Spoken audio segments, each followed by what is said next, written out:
For today's video, magbuhat ta og pasta na red ang sauce. Una na tong buhaton is hiwaon ang ahos o bombay. Mao din ni sila akong mga igagaw na cook karong adlaw.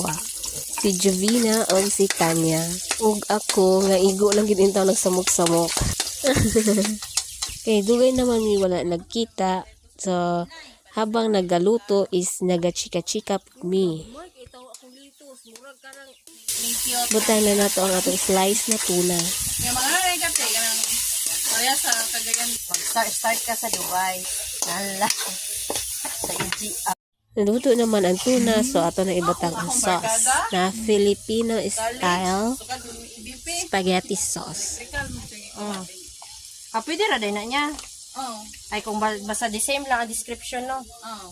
Naon Angelo Gina sa Arts and Sciences. Oh. So, Then ang cheese.